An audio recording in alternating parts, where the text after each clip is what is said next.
Me and my pen issues. Good morning. Thank you for joining us. There is such a thing of you're so wealthy that you're poor.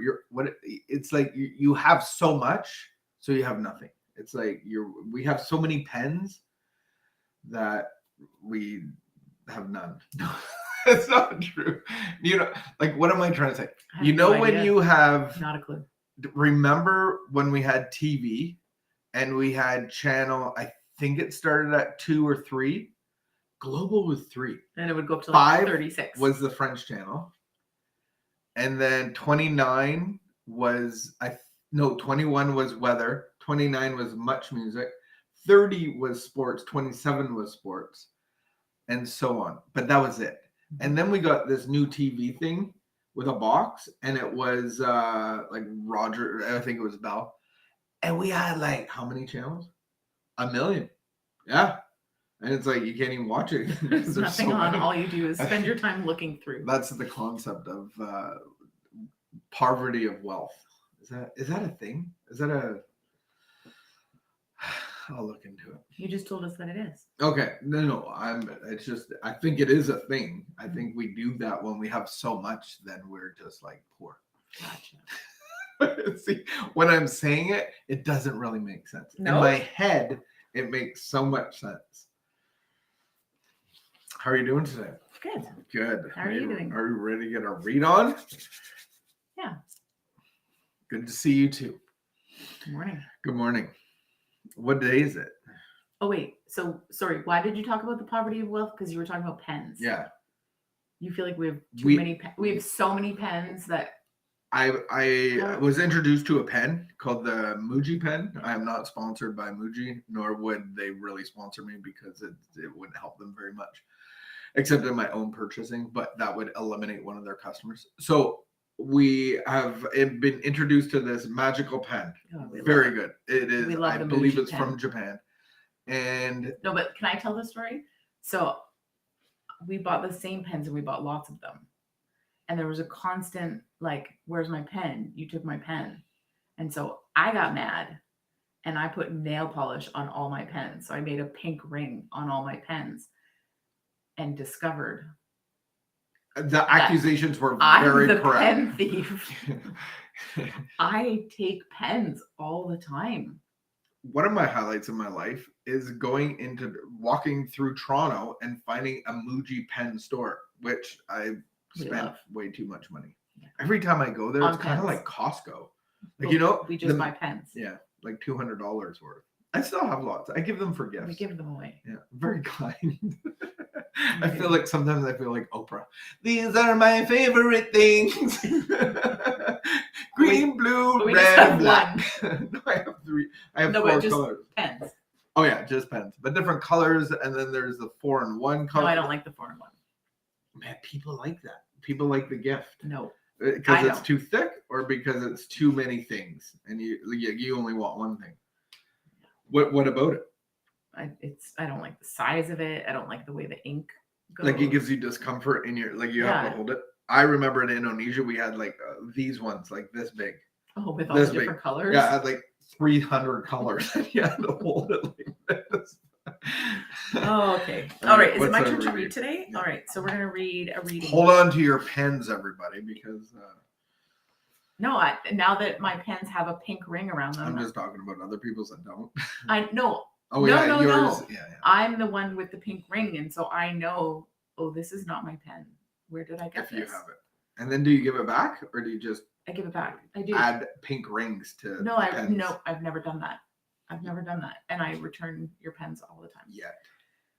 We must go to AA meetings regularly. Or a 12-step fellowship or recovery meetings. We must. It says we must. It's an AA book, so it's going to tell us to go to AA meetings, but we're going to apply it a little more broadly to our own lives. Okay. We must learn to think differently. We must change from alcoholic thinking to sober thinking. We must re-educate our minds. We must try to help other alcoholics. We must cooperate with God by spending at least as much time and energy on the AA program as we did on drinking. We must follow the AA program to the best of our ability. Have I turned my alcoholic problem over to God? And am I cooperating with God? Meditation for the day. The true joy of fellowship. The joy of true fellowship shall be mine in full measure. I will revel in the joy of real fellowship. There will come back a wonderful joy if I share in fellowship now. Fellowship among spiritually minded people is the embodiment of God's purpose for this world. I realize this will bring me a new life joy. If I share in mankind's joy and travail, a great blessing will be mine. I can truly live a life not of earth, but a heaven life here and now. A heaven life. A heaven life. Embody. Embody is a funny word. Yes. Embody. I don't use that word on a regular basis. Or travail. We don't use those words. Is travail trouble or or mountain climbing? Travail? Trouble. Yeah, I think it's trouble. There's a lot of musts at the beginning. Then I was reminded of, I believe that there's like 40 or 63 musts in the big book of Alcoholics Anonymous.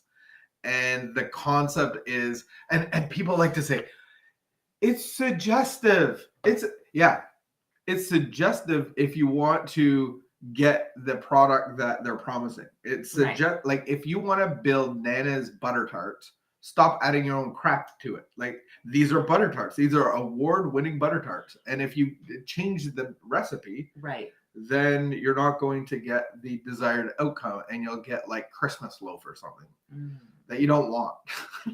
Christmas loaf. Soaked in alcohol. So when you want a specific result, you should follow the recipe. Things. Yeah. And so if this is the result I want, what is the what is being recommended? So then the suggestion is to turn my life over to the care of God and build that relationship, and then I have to be in a fellowship. And so I think that the definition of fellowship in this sense, it's not socialization. I think that's great. Like, here it's talking true fellowship. Yeah. So going out for games and dinners and lunches and going to get-togethers, I think that's more social. But the real fellowship is actually having kind of like what a meeting would be, where we have a common problem and we come together for a common solution and talk about that. And so in my life, it has been vitally important to be in the fellowship, not just socializing. So if I can just maybe add to what you're saying. I'm not trying to correct you, but fellowship is when you're associating with people who share a common interest. So when you are looking for a result of recovery, you need fellowship with people who are looking for the same result. So that doesn't mean that going and playing board games together isn't fellowship. It is, but it's board game fellowship. It's a certain type of fellowship with this type of interest. This type of interest, like if the result that I'm looking for is to heal and grow in my recovery, then I need that specific kind of fellowship. And I think that's a great thing about morning meditation. I can do that on my own, but when you ask me questions, all of a sudden we have like a different kind of fellowship. There's a different point to it, and I think that's cool. You did that to me this morning.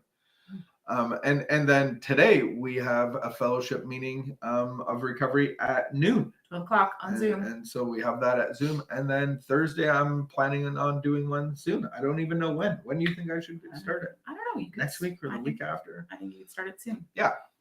So these are places that we can gather and just seek God in our own recoveries in our own lives. And it's just a what did they call it? A true fellowship. Yeah, and the joy of the fellowship. And I think joy of real fellowship. I remember while I just read that, I just thought of like as a kid, and I don't know if it's a boredom thing, but every Sunday we would go to church, and half the time I have no clue what they're saying. Okay, literally, because it's in Indonesian. You didn't. And then getting back to Canada, it's just I don't really know what's anybody's saying. I don't pay attention.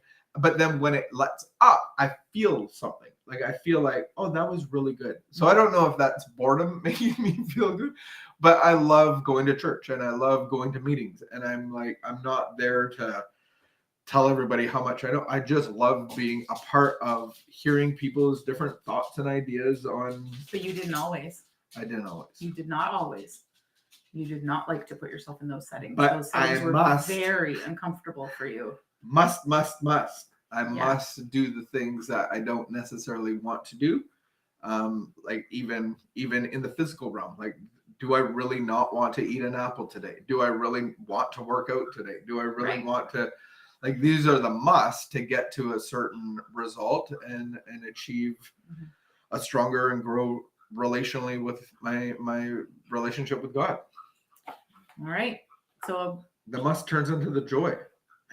Oh. Joy. All right. Joy. So can I pray? Keep going. Joy. You want to keep going? Joy. Just keep waiting. Go. All right. So I'm going to pray. So I pray that you and we may be helped and healed by true spiritual fellowship. I pray that you and we may sense God's presence in spiritual fellowship with God's children. Amen. Wow. That was great. See you at noon. On our Zoom. If you can message us, we'll give you the link to log in. Well, we got Dominican Republic in the house. Good morning. Welcome back. Yeah, welcome. And we will see you at noon Eastern time. And just look for our Zoom contacts there. Every Wednesday.